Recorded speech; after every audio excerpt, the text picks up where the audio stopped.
Hi, I'm Crystal, and welcome to TAPtv. On this episode, we'll explore the remarkable history of the very first Beechcraft Staggerwing. We'll also take a look at a creative video submitted by a TAPtv viewer and review recent aviation news. So relax and enjoy this Beechcraft-themed episode of TAPtv.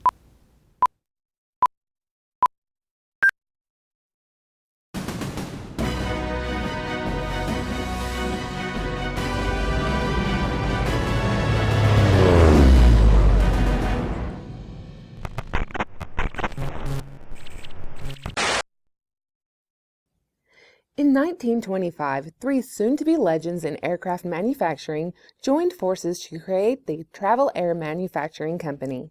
Walter Beech, along with Clyde Cessna and Lloyd Stearman, began building airplanes in a small 900-square-foot factory. Travel Air soon enjoyed great success, building an estimated 1,800 airplanes. Success was short-lived, however, as the onset of the Great Depression forced the company into liquidation in 1929.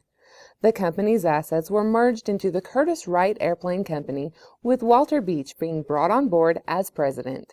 By early 1932, Beech saw a need for a high-speed, four-place airplane to be aimed at the business executive market. Beech introduced the idea to aircraft engineer Ted Wells, who created a set of concept drawings that outlined the basic configuration of the proposed airplane. He took these drawings, labeled simply High-Speed Four-Place Cabin Biplane, to Curtiss-Wright senior management in an effort to get the aircraft into production. The Curtiss-Wright management balked at the suggestion, citing the unfavorable economic climate of the time. Strongly believing in a potential market and frustrated with management's refusal to produce the airplane, Beech resigned from Curtiss-Wright. On April 19, 1932, together with Wells and his wife Olive Ann, Walter Beech formed the Beech Aircraft Company. Beech and engineer Ted Wells immediately began refining the design, producing finished engineering drawings by the end of June 1932. Beech chose to continue the model designations that he originated at Travel Air, so the new design was designated the Model 17R. Much like the original concept drawings, the resulting design was a lightweight, well-streamlined biplane with an enclosed four-place cabin. It featured a powerful radial engine and wheels that retracted into the gear pants, features which helped it perform significantly better than other biplanes of the day. The design also differed from its contemporaries in its unusual wing configuration, with the upper wing being staggered behind the lower wing. This unusual arrangement produced favorable stall characteristics and improved pilot visibility. It also gave the Model 17 the nickname it would have for life, the Beech Staggerwing. Construction of the first aircraft was performed at the old Travel Air facilities in Wichita. The Model 17R, serial number 1, the very first Staggerwing, flew on November 5, 1932, a mere 7 months after the company was founded. It was the first airplane to be known as a Beechcraft. The aircraft served as both an evaluation prototype as well as the company's demonstrator aircraft. It logged many hours traveling from city to city, testing and demonstrating its capabilities. In April 1934, after 2 years of internal use by the company, Walter Beech decided to sell serial number 1. This memo to staff announces the sale of the old 17R demonstrator to the Ethel Corporation and details the changes that were to be made prior to delivery. The airplane was to be completely recovered and painted in yellow with black trim, the company colors of the Ethel Corporation. A new engine was to be installed along with new tires and a new radio. The upholstery was to be recovered in eggshell and red, sample swatches of which still remain. Possibly reflecting the nature of the 1930s business executive, the customer also requested installation of a golf bag compartment and an ashtray in the rear seating area. As detailed by the sales invoice, Ethel paid $11,827 for the 17R, an amount equivalent to about $200,000 today. It was a relative bargain considering that today a used Bonanza G36 with somewhat comparable performance and capacity can sell for $500,000 or more. Ethel Corporation took delivery of the 17R on May 24, 1934. The aircraft was flown primarily by company pilot Dewey Noyes and served as transportation for Ethel executives. Sadly, on December 11, 1934, serial number 1 went down in foggy weather in upstate New York. Noyes, along with Ethel executive Ed Walter, perished in the crash. The post-accident investigation concluded that weather was a likely contributing factor and that icing may have been present on the airframe shortly before impact. The remains of the aircraft were abandoned at the crash site, a farmer's field in Nunda, New York. Tired of souvenir hunters trespassing in his field to examine the wreckage, the farmer pushed the wreckage over an embankment and covered it in dirt, interring the once proud 17R in a fitting grave seemingly forever. Here, buried and forgotten, serial number 1 would remain for the next 50 years. In 1984, aircraft restorer Stephen Pfister grew interested in the fate of serial number 1. He journeyed to the former crash site in upstate New York and soon located and unearthed the remains. Although there was significant damage from the crash, as well as corrosion from being underground for 50 years, there was enough of the airplane intact to warrant a rebuild effort. Pfister recovered the remains, however, the aircraft was not his property. It was, in fact, still legally owned by the Ethel Corporation. In July 1984, the Ethel Corporation agreed to surrender all claim to the aircraft, and Mr. Pfister was free to begin his restoration effort. The original steel tube fuselage was reconditioned. Tubes that were damaged or too badly corroded were replaced or repaired. Since the 17R's wings were made of wood, they had to be completely rebuilt. Ribs were constructed and eventually placed on new spars. A Wright Whirlwind R975 engine, same as the original aircraft, was acquired and placed on a newly constructed engine mount. Even the original data plate, recovered in the wreckage, was duplicated for the restoration. The restoration effort was immense and continued for many years. Sadly, Stephen Pfister fell ill and was unable to complete the restoration himself. The aircraft was donated to the Beech Staggerwing Museum, where the restoration was completed largely by volunteers. Although Mr. Pfister's original intent was to fly the completed airplane, modern engineering analysis of the wing structure determined that the adequate safety margins were not present in the design. In fact, Beechcraft had recognized this shortcoming with the 17R, and all subsequent versions of the Model 17 had a thicker, more substantial wing structure. The museum ultimately decided against risking the historic airplane and simply put it on display for future generations to learn from and enjoy.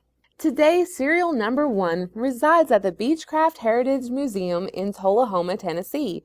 The 17R has been fully restored and looks as if it wants to once again take to the air. The Staggerwing stayed in production from 1932 until 1948, with 785 aircraft being manufactured. Although the design is beautiful and rugged, it was also expensive to manufacture, and Beech saw more potential in the new Beechcraft Bonanza, which almost matched the Staggerwing's performance, but sold for a third of the cost. Although out of production for more than 60 years, the Staggerwing is instantly recognizable. In 2007, AOPA Pilot reported that more than 3,000 of its members voted the Staggerwing as the most beautiful airplane. Today, hundreds of Staggerwings remain in the air. Nothing can match its classic beauty, and this fine lady, serial number 1, the first Beechcraft, the first Staggerwing, started it all. What a remarkable piece of aviation history. Now we'll view a short video submitted by a TAPtv viewer, Adam Stewart.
What a creative and artistic presentation. Good job, Adam. Now we'll go to Julie-Cristie for the news. Hi, I'm Julie-Cristie with your TAPtv News. A powerful storm produced a tornado that swept through the Sun and Fun grounds in Lakeland, Florida on March 31st. Fortunately, no lives were lost. However, more than 60 aircraft were damaged or destroyed. Those working or camping on the grounds faced a long day and night bracing against the weather. Coordinators and workers toiled through the night in order to have everything back in place in time for opening on April 1st. Evidence of the storm could be seen, but there was an overwhelming attitude of the show must go on. People were ready and willing to reach out and help each other. Attendance was slow in the first couple of days due to inclement weather. However, attendance continued to rise after the storm's passing. Sun and Fun coordinators expect to see the final numbers reflect that Saturday's crowd was the largest single day in the event's history. In other news, SAFE, the Society of Aviation and Flight Educators, meet in Atlanta this week for a symposium to address accident rates and the growth of general aviation. They are hoping to find a solution for driving down accident rates. LETS students are beginning flight instruction and student attrition is going up. Most students report a positive experience with their instructors in flight schools. But one major issue students claim is an inability to structure their instruction time around their current schedule. One facet of this issue is having to rely on a CFI, who may have to cancel a lesson to fly a charter. SAFE hopes to come up with a list of recommendations that can be implemented quickly. In international news, speculation is flying regarding the helicopters used in Sunday's raid on Osama bin Laden's compound in Abbottabad, Pakistan. One helicopter was lost in the raid. The images that are surfacing online appear to show something special. Army Times says the aircraft were a radar-evading variant of the Special Operations MH-60 Black Hawk. The aircraft shares some characteristics with the F-117 Nighthawk designed for stealth. The Defense Department declines comment at this time. And that's your TAPtv News. We hope you've enjoyed this episode of TAPtv. We would like to thank the Beechcraft Heritage Museum for their help and hospitality for this episode. On our next episode, Julie-Cristie and I have a great time at the EAA Sun and Fun Fly-In. So check regularly and be sure to catch that episode. Until then, we wish you blue skies and happy landings.